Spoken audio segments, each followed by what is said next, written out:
It's not how he's going to do something, but simply how and when. Yep, exactly. And that's you know that's that attitude, that tap rack bang, boom boom boom, staying in the fight even when you get down. Life throws a malfunction, which I'm sure, you know, with the travel back and forth to the hospital, staying at the hospital and everything. I remember the fear of not knowing, kind of like what you're saying about, you know, it could be his optic nerves, his brain, cognitive, or whatever. I remember before I had my spinal cord surgery, there was a time there when I hated waking up in the day because it seemed like every single day something that I had the day before was gone.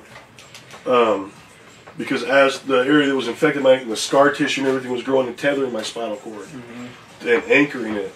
So I remember waking up one day and I moved my head like this a little bit, and it would just go numb across my chest, down my arms to my elbows, up my hands to my elbows, and then like pretty soon I couldn't pick my nose anymore. I couldn't get shit out of my wallets. I go to get gas in my car and stuff, and I'd have to have strangers help me get my debit card out or whatever. And it got to the point to where, you know, a week later I do that same little move, maybe not as far, but now it's not just going, it's spreading down through my back and my legs and everything to waking up days when I couldn't fucking move. I mean, things just wouldn't work and everything. And keeping that positive mental attitude, and that's where it's at, keeping that fortitude and that fight inside and saying, you know what, I am going to do it. I am going to find out a way. And like you said, it's not if or when, but how. You know, and a lot of things, like, and I think you agree with this, and I've watched it from you, just even with finances and so forth. I quit saying I can't afford, how can I afford that? How can I do it? Or whatever. I mean, and just changing that little paradigm right there can change your focus and your efforts enough to, from a woe is me, this sucks thing, to how can I overcome this? And that's when you start getting positive. I remember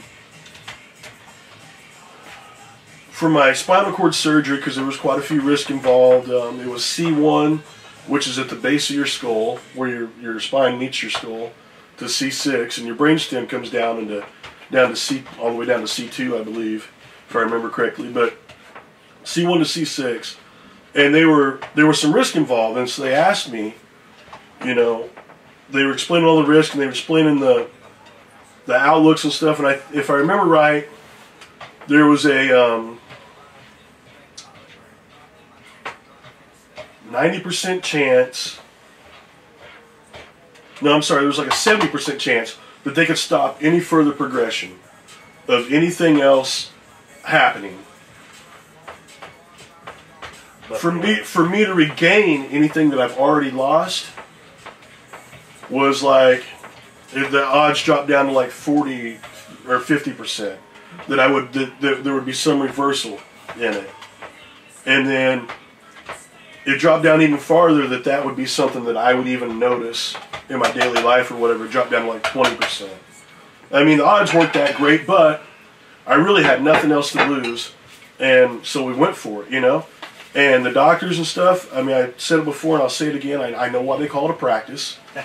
Nobody's perfect, and I mean, they are educated, but really it's a hypothesis, a lot of it, because even with as many times they don't know how your body's going to react, how your faith system's going to react, how your placebo effect is going to react, how you are going to be strong in your mind and continue on and driving on and everything. And I think you're right on here, Dave, man. And keep instilling that in your son and in your wife and in yourself, and keep driving forward and keep moving.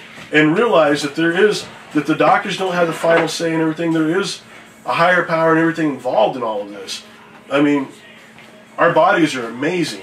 And what we can do and everything else, you feed it right, you do it right, and you keep a positive mental attitude. And I think that's a lot of it, is the positive mental attitude and love and encouragement and everything. And just keep going and knowing that, yeah, like you said, there's going to be tough times, but keep rolling with it.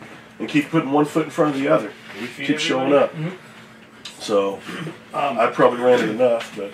I want to add to that, when we shot that video on the way to the gym with Lance, Lance didn't know we were going to shoot that video because he wouldn't have done it.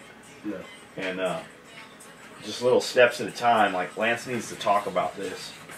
And when we made the video, we didn't expect people to reply to the video and get as much feedback as we did. And the thing is, like, if you got a story to tell, if you've got something to say and you think it's not worth saying or whatever, somebody needs to hear it. Yeah. It might not even be anybody you know, but somebody needs to hear that story. Somebody needs to hear what happened and how it happened, and just every day that goes by past that, and how it gets better. And like, we didn't expect all this feedback when we made that video, and Lance needs it. Like, he needs to hear that, and it helps him grow, and it helps him repair, and it helps everything about it for everybody involved. So I'm still tap rack banging all the time, constantly. Yeah, it fucking amazes us all the fucking time, and I can't even imagine the fucking pain he has every day. And man, thank you for sending the video. I couldn't even fight the fight, man. And if there's anything we can ever do for you, let us know. And if anybody sees this video and is familiar with this and knows somebody that's a fucking expert in that field, fucking make that known. We'll put those people together. Maybe there's something somebody's doing that they're not aware of. But just, thank you guys. Definitely. All right, we're going to eat breakfast. You guys have a great day. It's Wednesday, hump day!